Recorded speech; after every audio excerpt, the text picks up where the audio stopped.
شروع اللہ کا نام لے کر جو بڑا مہربان نہایت رحم والا ہے۔ الف لام میم۔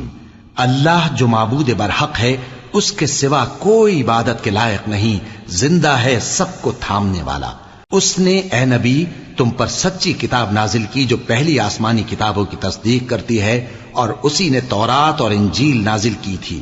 یہ دو کتابیں اس نے پہلے نازل کی تھیں لوگوں کی ہدایت کے لیے، اور پھر قرآن جو حق اور باطل کو الگ الگ کر دینے والا ہے نازل کیا۔ جو لوگ اللہ کی آیتوں کا انکار کرتے ہیں ان کو سخت عذاب ہوگا، اور اللہ زبردست ہے، بدلہ لینے والا ہے۔ اللہ ایسا خبیر و بصیر ہے کہ کوئی چیز اس سے پوشیدہ نہیں، نہ زمین میں اور نہ آسمان میں۔ وہی تو ہے جو ماں کے پیٹ میں جیسی چاہتا ہے تمہاری صورتیں بناتا ہے، اس غالب حکمت والے کے سوا کوئی عبادت کے لائق نہیں۔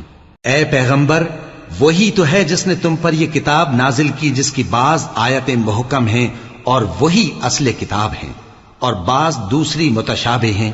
تو جن لوگوں کے دلوں میں کجی ہے وہ متشابہات کا اتباع کرتے ہیں تاکہ فتنہ برپا کریں اور مراد اصلی کا پتہ لگائیں، حالانکہ مراد اصلی اللہ کے سوا کوئی نہیں جانتا۔ اور جو لوگ علم میں گہری نظر رکھتے ہیں وہ یہ کہتے ہیں کہ ہم ان پر ایمان لائے۔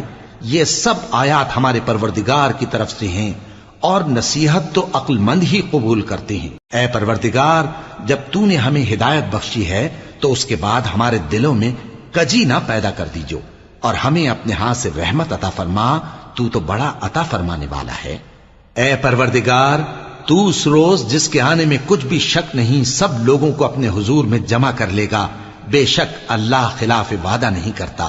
جو لوگ کافر ہوئے اس دن نہ تو ان کا مال ہی اللہ کے عذاب سے ان کو بچا سکے گا اور نہ ان کی اولاد ہی کچھ کام آئے گی، اور یہ لوگ آتش جہنم کا ایندھن ہوں گے۔ ان کا حال بھی فرعونیوں اور ان سے پہلے لوگوں کا سا ہوگا جنہوں نے ہماری آیتوں کی تکذیب کی تھی، تو اللہ نے ان کو ان کے گناہوں کے سبب عذاب میں پکڑ لیا تھا، اور اللہ سخت عذاب کرنے والا ہے۔ اے پیغمبر، کافروں سے کہہ دو کہ تم دنیا میں بھی عنقریب مغلوب ہو جاؤ گے اور آخرت میں جہنم کی طرف اکٹھا کیے جاؤ گے، اور وہ بری جگہ ہے۔ تمہارے لیے دو گروہوں میں جو جنگ بدر کے دن آپس میں بھڑ گئے قدرت الہی کی عظیم الشان نشانی تھی۔ ایک گروہ مسلمانوں کا تھا، وہ اللہ کی راہ میں لڑ رہا تھا، اور دوسرا گروہ کافروں کا تھا، وہ ان کو اپنی آنکھوں سے اپنے سے دگنا مشاہدہ کر رہا تھا۔ اور اللہ اپنی نصرت سے جس کو چاہتا ہے مدد دیتا ہے۔